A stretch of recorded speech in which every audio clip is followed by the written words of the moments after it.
The book of Psalms, of course, is filled with prayers in song fashion. The word Psalms is songs, and these are prayers recorded. Most of them are for instruction or praising God or asking for things, supply. And then you have penitential prayers, and that's a prayer prayed by a fellow who's seeking repentance.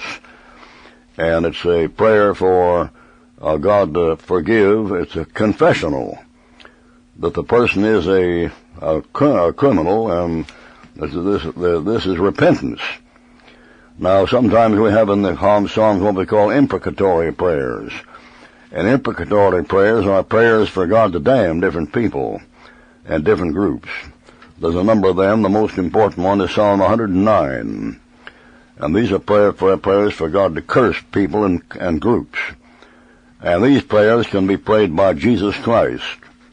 And they're speaking through the writer of the Psalms before Christ shows up to die for sinners. But many of them, for example, Psalm 129, have reference to Judas Iscariot and his enemies. And the one who said to Judas, "Friend, from whence comest thou?"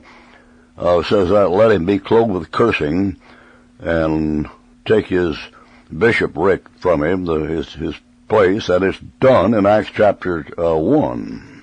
And what it is, it's a prayer for national repentance. It's the prayer of God's chosen people.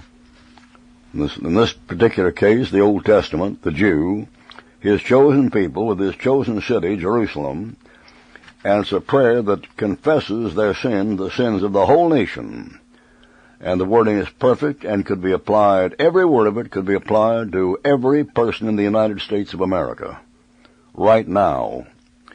And when he's praying there in that penitential prayer of repentance and getting right, he's in captivity in Babylon after Nebuchadnezzar has come in and destroyed the whole nation and put him into slavery for 70 years, thereby giving you the handwriting on the wall. Daniel chapter 9, penitential prayer. This is Daniel praying for his own people. "And I prayed to the Lord my God, and made my confession, and said," quote, here comes the prayer, "O Lord, the great and dreadful God." You never prayed like that. A lot of Christians don't think God is great and dreadful. They think the fear of the Lord is a reverential trust, which is a crock full of baloney.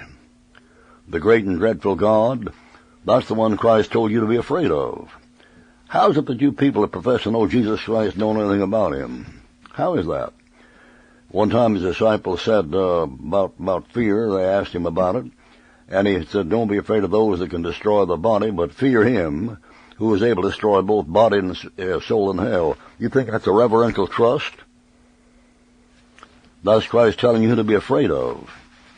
You know what Paul said to you saved people? You tiptoe through the tulips, working for the middle-class rich ladies to get the money. Do you know what he had for you? Pauline in the Pauline epistles. He said, "Work out your salvation with fear and trembling." You think that's reverential trust?